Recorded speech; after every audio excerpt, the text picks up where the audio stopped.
नमस्कार, स्वागत है आपका सुपरफास्ट छत्तीसगढ़ में। मैं हूं आपके साथ प्रशांत कटारे और हेडलाइंस के बाद बात उन खबरों की जो सुर्खियों में रही और जिन पर हमारी खास नजर रहेगी। बात करेंगे भीमा मंडावी हत्याकांड में बड़ी कार्रवाई की। वहीं छत्तीसगढ़ में अब माननीयों के दर पर कोरोना दस्तक दे रहा है, तो चंदखुरी में कैसा होगा माता कौशल्या का भव्य मंदिर दिखाएंगे। जशपुर में कैसे न्यूज 18 की खबर का हुआ असर। वहीं कोरोना काल में बकरीद कैसे मनाई जाएगी।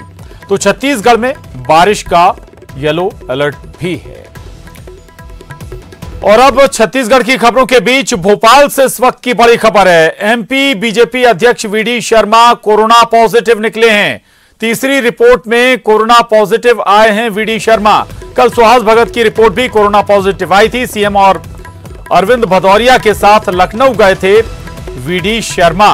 भोपाल से लखनऊ गए थे ये सभी लोग विशेष विमान से। ये सभी एक साथ लखनऊ गए थे और अब इन सभी की एक एक कर जो रिपोर्ट है वो कोरोना पॉजिटिव आई है। प्रदेश बीजेपी अध्यक्ष वीडी शर्मा की कोरोना रिपोर्ट पॉजिटिव आई है। तीसरी रिपोर्ट में कोरोना पॉजिटिव पाए गए हैं प्रदेश बीजेपी अध्यक्ष वीडी शर्मा। इससे पहले कल संगठन महामंत्री सुहास भगत की रिपोर्ट भी कोरोना पॉजिटिव आई थी।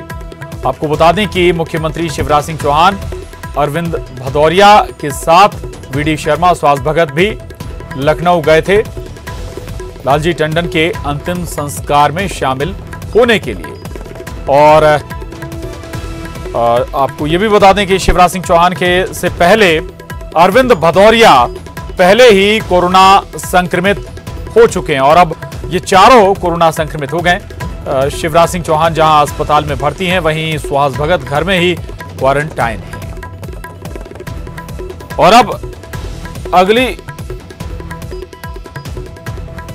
अब आपको बता दें कि शिवराज सिंह चौहान ने प्रदेश बीजेपी अध्यक्ष वीडी शर्मा के कोरोना पॉजिटिव होने के बाद उनके स्वास्थ्य जल्दी स्वस्थ होने की कामना की है। और बड़ी खबर, केंद्र ने अनलॉक 3.0 की गाइडलाइन जारी कर दी है। नाइट कर्फ्यू खत्म किया गया। 31 अगस्त तक स्कूल कॉलेज बंद रहेंगे। 5 अगस्त से योगा संस्थान और जिम खुल सकेंगे। स्वास्थ्य मंत्रालय SOPS जारी करेगा। राज्यों से इस पर हुई विस्तृत चर्चा। साथ ही जानकारी MHA ने दी है।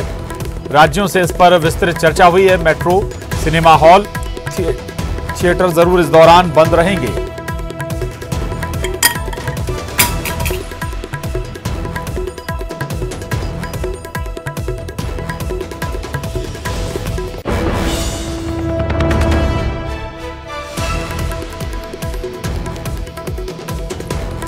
तो आपको बता दें बड़ी खबर इस वक्त की। बड़ी खबर यह कि केंद्र ने अनलॉक 3.0 की गाइडलाइन जारी कर दी है। नाइट कर्फ्यू अब खत्म कर दिया गया। साथ ही 31 अगस्त तक स्कूल कॉलेज जरूर बंद रखे जाएंगे। और चलिए अब खबर छत्तीसगढ़ से है। सबसे पहले बात रायपुर की। भीमा मंडावी हत्याकांड से जुड़ी इस वक्त की महत्वपूर्ण खबर। भीमा मंडावी हत्याकांड मामले में NIA ने कार्रवाई की है। NIA की टीम ने 3 आरोपियों को गिरफ्तार किया है। NIA ने लक्ष्मण जायसवाल उर्फ लक्ष्मण साव को गिरफ्तार किया है। रमेश कुमार कश्यप और कुमारी लिंगे को भी गिरफ्तार किया गया है। 9 मार्च 2019 को बीजेपी विधायक भीमा मंडावी की हत्या कर दी गई थी और अब इस मामले में कार्रवाई की गई है। भीमा मंडावी हत्याकांड मामले में NIA ने कार्रवाई की है। NIA की टीम ने 3 आरोपियों को भीमा मंडावी हत्या मामले में गिरफ्तार किया है। NIA ने लक्ष्मण जायसवाल उर्फ लक्ष्मण साव को गिरफ्तार किया है। इसके अलावा रमेश कुमार कश्यप और कुमारी लिंगे की गिरफ्तारी की गई है। कुल 3 लोगों की गिरफ्तारी हुई है।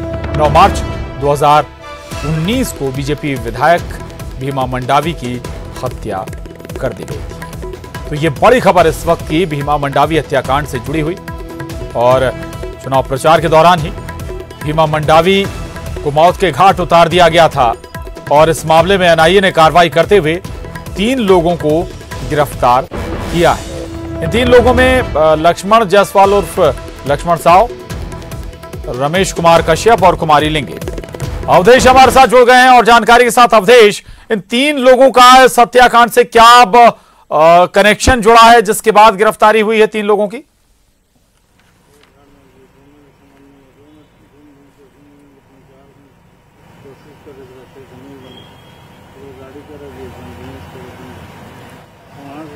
अवधेश आवाज आप तक पहुंच पा रहे? चलिए अवधेश के पास हम दोबारा चलेंगे, लेकिन भीमा मंडावी हत्याकांड मामले में 3 लोगों की गिरफ्तारी हुई है। एनआईए ने आज 3 लोगों को गिरफ्तार किया है। 2019 में भीमा मंडावी, बीजेपी विधायक भीमा मंडावी को मौत के घाट उतार दिया गया था। और अवधेश का एक बार फिर रुख करेंगे। अवधेश, इन 3 जिनकी गिरफ्तारी हुई है, क्या कनेक्शन इस हत्याकांड से निकलकर आया है सामने या जुड़ा है?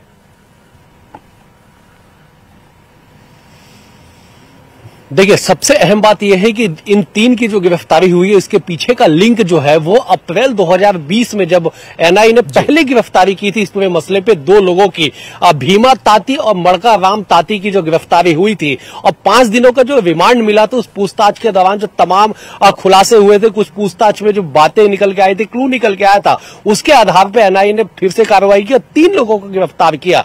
अब इस गिरफ्तारी के बाद रिमांड पे लिया जाएगा, पूछताछ की जाएगी, उसके बाद खुलासे होंगे कि आखिरकार इनकी गिरफ्तारी किस वजह से की गई है और इनके गिरफ्तारी के बाद आगे क्या रूट ऑफ इन्वेस्टिगेशन, जो एक वर्ड यूज किया जाता है, वो किया जाएगा, वो तय किया जाएगा। लेकिन सबसे बड़ी बात यह प्रशांत की इन तमाम चीजों को समझने की आवश्यकता इसलिए पड़ेगी क्योंकि भीमा मंडावी हत्याकांड में न केवल आपराधिक बल्कि राजनीतिक तौर पर भी काफी बवाल मचा कि जिस तरह से 9 अप्रैल 2019 को लोकसभा चुनाव से ठीक 3 दिन पहले भीमा मंडावी की हत्या कर दी गई। उन्हीं के गृह जिले से 35 किलोमीटर दूर श्यामगिरी के एक पहाड़ी रास्ते में उनकी हत्या कर दी गई। उसके बाद राज्य सरकार ने इसके पुलिस की जांच कराई, आयोग की जांच की गठन की, लेकिन बीजेपी के मांग पे केंद्र सरकार ने मई 2019 में एनआईए की जांच कर दी। राज्य सरकार इस पूरे मामले को लेकर कोर्ट तक गई। कोर्ट में यह कहा गया कि जब राज्य सरकार की 2 एजेंसियां जांच कर रही है तो एनआईए की जांच की जरूरत नहीं है, राज्य सरकार सक्षम है। लेकिन न्यायालय के आदेश के बाद राज्य पुलिस को एनआईए को 17 मार्च 2020 को सारे तथ्य, सारे दस्तावेज सौंपने पड़े, जिसमें पुलिस ने अब तक अपने जांच रिपोर्ट में तैयार किया था। जिसके बाद 17 मार्च 2020 को जब राज्य पुलिस के ओर से जब सौंपा गया अवधेश, उसका आपके पास शंकर आनंद दिल्ली से हमारे साथ जुड़ गए हैं। शंकर, भीमा मंडावी सिटिंग एमएलए थे जब उनकी हत्या की गई। प्रचार के दौरान उन्हें मौत के घाट उतार दिया गया था। अब हम ये मानकर चलें कि ये 3 गिरफ्तारियां हुई हैं, जल्द ही इस केस की तह तक एनआईए पहुंच सकती है। शंकर, देखिए, इस मामले में काफी तफ्तीश करने के बाद ही इन 3 आरोपियों की गिरफ्तारी हुई है, जिसमें कि अगर 3 आरोपियों की अगर बात करें तो जिसमें कि लक्ष्मण की जो भूमिका है वो काफी यहाँ पे महत्वपूर्ण है। आरोपी का नाम है लक्ष्मण जायसवाल, जो कौकोंडा का रहने वाला है। दूसरा जो आरोपी है उसका नाम है रमेश कुमार कश्यप उर्फ रमेश हामला, और तीसरी जो है वो है लिंगा टाटी। इसकी भी जो भूमिका है वो इस मामले में काफी महत्वपूर्ण है। और जिस तरह से ये जो मामला है 9 मार्च 2019 का है, इस मामले को केंद्रीय जांच एजेंसी एनआईए ने रजिस्टर्ड किया। हालांकि एनआईए के पास इस मामले पर तफ्तीश के दौरान में काफी महत्वपूर्ण जानकारी मिल चुकी है और उसी मामले की गंभीरता को देखते हुए अभी 3 लोगों को गिरफ्तार किया गया है। लेकिन इस मामले में आने वाले दिन में और कई गिरफ्तारियां हो सकती है और इस मामले में किस तरह से पूरे इस बिल्कुल, यानी कि और भी कुछ गिरफ्तारियां हमें देखने को मिलेंगी इस मामले में। यानी कि ये 3 नहीं बल्कि हो सकता है कि कई और लोग इस हत्याकांड से जुड़े हों। बहुत शुक्रिया शंकर आपका, अवधेश आपका भी धन्यवाद इस पूरी जानकारी के लिए। आगे बढ़ते हैं और खबर रायपुर से। जनप्रतिनिधि और पत्रकारों को नक्सलियों से खतरा है। दंतेवाड़ा के एसपी ने यह खतरा जताया था। एएसपी के बयान पर गृह मंत्री ताम्रध्वज साहू का बयान भी आया है। ताम्रध्वज साहू का कहना है कि बस्तर में किसी को कोई खतरा नहीं है। ठेकेदार और पत्रकारों को नक्सली क्षेत्रों में नहीं जाने की सलाह भी ताम्रध्वज साहू दे रहे हैं।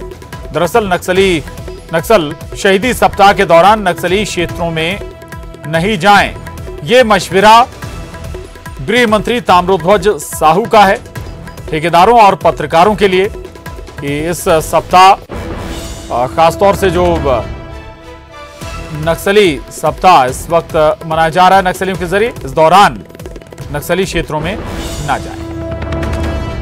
आगे बढ़ते हैं। केंद्र की मोदी सरकार ने नई शिक्षा नीति को मंजूरी दे दी है। इसके साथ ही मानव संसाधन विकास मंत्रालय का नाम बदलकर शिक्षा मंत्रालय कर दिया गया है। नई शिक्षा नीति में 10+2 के फॉर्मेट को पूरी तरह खत्म कर दिया गया है। अब इसे 10+2 से बांटकर 5+3+3+4 फॉर्मेट में ढाला गया है। इसका मतलब है कि अब स्कूल के पहले 5 साल में प्री प्राइमरी स्कूल के 3 साल और कक्षा 1 और कक्षा 2 सहित फाउंडेशन स्टेज शामिल होंगे। फिर अगले 3 साल को कक्षा 3 से 5 की तैयारी के चरण में विभाजित किया जाएगा। इसके बाद में 3 साल मध्य चरण, कक्षा 6 से 8 और माध्यमिक अवस्था के 4 वर्ष, कक्षा 9 से 12। इसके अलावा स्कूलों में कला, वाणिज्य, विज्ञान स्ट्रीम का कोई कठोर पालन नहीं होगा। छात्र अब जो भी पाठ्यक्रम चाहें वो ले सकते हैं। खबर दुर्ग से है। बीएसएफ के 22 जवान कोरोना पॉजिटिव निकले हैं। जिला स्वास्थ्य विभाग ने ये सूची जारी की है। इससे पहले भी बीएसएफ के जवान कोरोना पॉजिटिव मिले थे। जिले में अब तक 125 से अधिक जवान कोरोना संक्रमित पाए गए हैं। जिले में 24 घंटे के अंदर कुल 34 कोरोना पॉजिटिव मामले सामने आए हैं। तो दुर्ग में लगातार कोरोना संक्रमण का आंकड़ा बढ़ रहा है। लगातार संक्रमितों की संख्या भी बढ़ती जा रही है। जिला स्वास्थ्य विभाग ने नई सूची जारी की है। बीएसएफ के 22 जवान कोरोना पॉजिटिव पाए गए हैं। बीएसएफ के जवान कोरोना पॉजिटिव मिले थे इससे पहले भी। और जिले में अब तक कुल 125 से अधिक जवान कोरोना संक्रमित हो चुके हैं। और पिछले 24 घंटे के अंदर अभी तक कुल 34 कोरोना संक्रमण के मामले दुर्ग जिले में सामने आए हैं। और यहां वक्त हो चला एक छोटे से ब्रेक का, फौरन लौटेंगे। और ब्रेक के बाद अगली खबर का रुख करते हैं। छत्तीसगढ़ की राज्यपाल के तौर पर अनुसुईया उइके ने आज 1 साल पूरा कर लिया है। राज्यपाल ने न्यूज 18 से खास बातचीत में गोधन न्याय योजना की तारीफ की और कहा कि उनकी पहली प्राथमिकता छत्तीसगढ़ को विकास के पथ पर ले जाना है।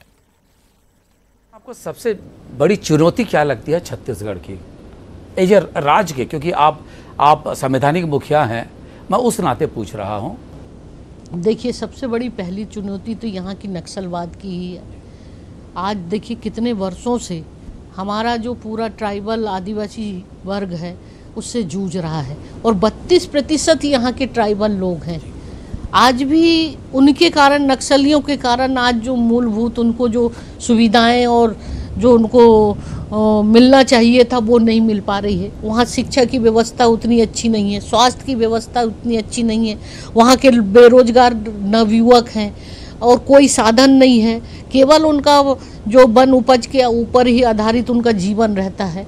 तो ये जो तमाम सारी चीज़ें हैं और ऊपर से ये नक्सलवाद की, तो ये एक बहुत बड़ी चुनौती है। और इसके लिए मैंने शासन से और प्रशासन से लेकर दिल्ली तक इसके लिए बात रखी। राज्यपाल की पिछले नवंबर में जब एक कॉन्फ्रेंस हुई थी तो वहाँ पर भी इस मुद्दे को उठाया और मैंने कहा कि अगर वहाँ पर नक्सलियों का लिए और जो समस्या है उसका अगर समाधान अगर करना है तो वहाँ के लोकल लोगों की जो है जागरूक करने की ज़रूरत है। वहाँ की उनकी मूलभूत सुविधाएं उपलब्ध कराना है, स्वास्थ्य, शिक्षा, हेल्थ के लेकर और रोजगार के लिए। और इसके लिए स्पेशल बजट का अलग से प्रावधान होना चाहिए।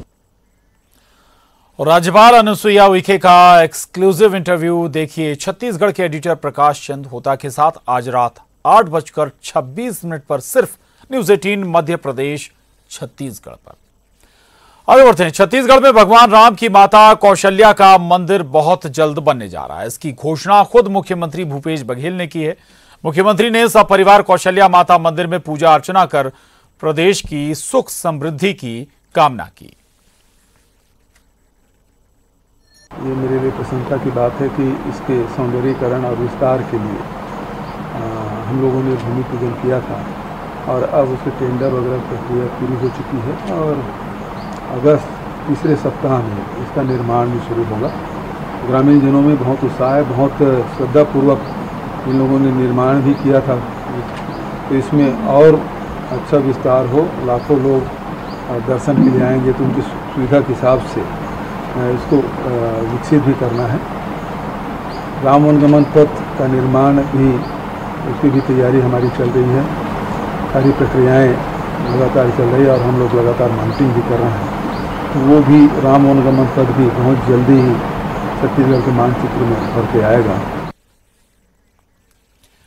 और खबर जगदलपुर से, जहां जिले का एक अधिकारी कोरोना पॉजिटिव आ गया है। कलेक्ट्रेट परिसर को अब सैनिटाइज किया जा रहा है। परिसर के दोनों बिल्डिंग को भी सैनिटाइज किया जा रहा है। संक्रमित अधिकारी को अस्पताल में भर्ती कराया जा रहा है। प्रदेश में कोरोना मरीजों की संख्या में लगातार इजाफा हो रहा है। तो कलेक्ट्रेट परिसर में काम करने वाला एक अधिकारी कोरोना पॉजिटिव पाया गया है। जगदलपुर से ये बड़ी खबर है और इसके बाद कलेक्ट्रेट परिसर को पूरी तरह से सैनिटाइज किया जा रहा है। परिसर की दोनों बिल्डिंग को भी सैनिटाइज करने का काम इस वक्त चल रहा है। संक्रमित अधिकारी को भी अस्पताल में भर्ती कराया। और इसके साथ ही इस बुलेटिन में बस इतना ही। खबरों का सिलसिला लगातार जारी है।